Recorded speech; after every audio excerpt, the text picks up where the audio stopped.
할렐루야.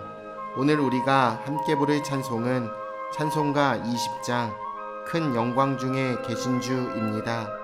이 시간 함께 1절로 하나님을 찬양하며 나아가겠습니다.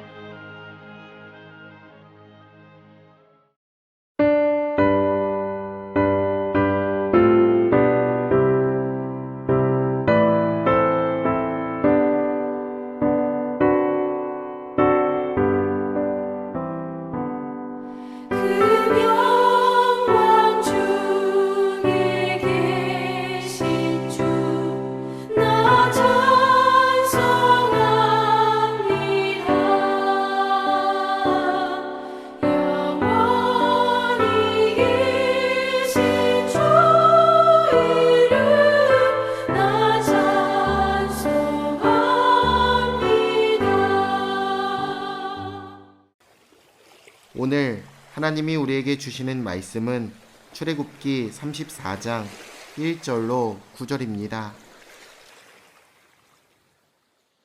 여호와께서 모세에게 이르시되 너는 돌판 둘을 처음 것과 같이 다듬어 만들라. 내가 깨뜨린 처음 판에 있던 말을 내가 그 판에 쓰리니 아침까지 준비하고 아침에 시내산에 올라와 산 꼭대기에서 내게 보이되 아무도 너와 함께 오르지 말며 온 산에 아무도 나타나지 못하게 하고 양과 소도 산 앞에서 먹지 못하게 하라. 모세가 돌판 둘을 처음 것과 같이 깎아 만들고 아침에 일찍이 일어나 그 두 돌판을 손에 들고 여호와의 명령대로 시내산에 올라가니 여호와께서 구름 가운데에 강림하사 그와 함께 거기 서서 여호와의 이름을 선포하실세.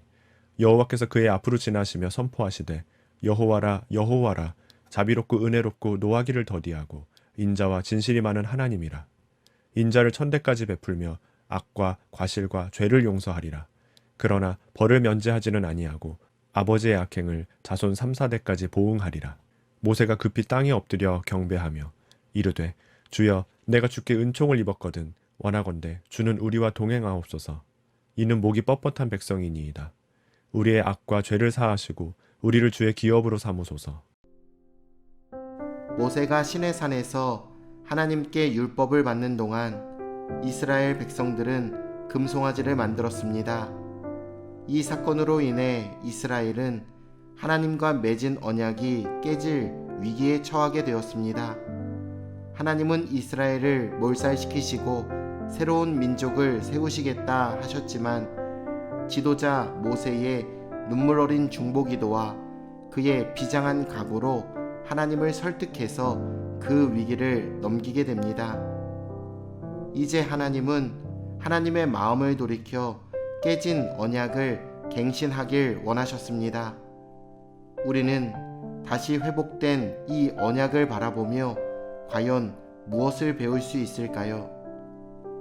먼저 하나님은 언약 체결의 상징으로 돌판 2개를 준비하라 지시하십니다.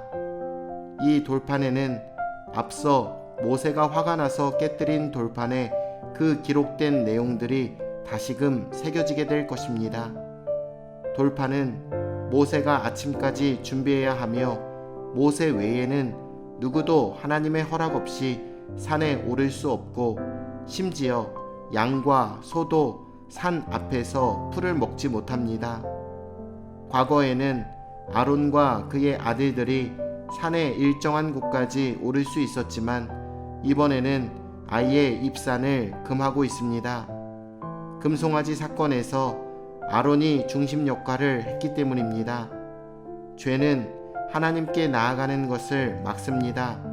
죄를 완전히 청산하지 않으면 하나님과의 관계를 회복할 수 없습니다.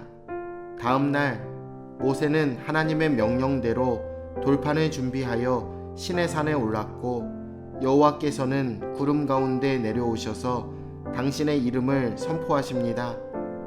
하나님이 스스로 언약 갱신의 의식을 통해 다시 한번 당신을 계시해 주신 것입니다. 하나님이 다시 돌아와 그분의 이름과 영광을 드러내실 때 우리는 하나님과의 관계를 회복하고 구원을 얻게 됩니다. 하나님의 성품이 선포됩니다. 하나님은 자비롭고 은혜롭고 노하기를 더디하시며 인자와 진실을 베푸시며 신실하십니다. 하나님은 또한 천대까지 언약적 자비를 지키시고 악과 과실과 죄과를 용서하시는 분이십니다. 이스라엘의 금송아지 사건으로 하나님이 분노하신 다음에 바로 이 같은 하나님의 성품이 강조되는 것은 이스라엘과 하나님의 관계가 새롭게 도약하게 될 것을 보여주는 것입니다. 우리는 이런 하나님의 성품을 기억하며 모든 절기와 예배 때마다 신실하신 하나님의 이름을 고백해야 합니다. 7절 말씀에 벌을 면제하지는 아니하고 아버지의 악행을 자손 3대까지 보응하리라. 이러한 선포는 하나님이 죄를 용서하신다고 해서 죄 자체를 가볍게 여기거나 묵과하지 않으심을 말씀하시는 것입니다. 또 죄악의 영향력을 암시하는 것입니다. 하나님은 연좌제를 적용해 심판하지 않으십니다. 한 세대를 전멸해 버리지 않고 회개할 기회를 주십니다. 하나님의 이름이 선포되자 모세는 급히 땅에 엎드려 하나님께 경배하며 간청합니다. 목이 곧은 백성이지만 원컨대 주는 우리와 동행하여 주소서. 악과 죄를 사하시고 우리를 주의 기업으로 삼아 주소서. 모세는 하나님의 풍성하고 무한정한 사유하심에 근거하여 하나님이 이스라엘 중에 계속 거하고 행하시기를 간구합니다. 하나님의 무한한 용서하심이 바로 언약 회복의 근거입니다. 하나님과 이스라엘의 관계 회복은 이스라엘이 거룩하고 의롭기 때문이 아니라 전적으로 하나님이 자비롭고 은혜로우시기 때문입니다. 하나님의 자비롭고 은혜로우신 성품을 통해서만 이스라엘은 죄를 용서받고 다시 하나님의 백성으로 회복될 수 있습니다. 오늘날 우리 역시 마찬가지겠죠.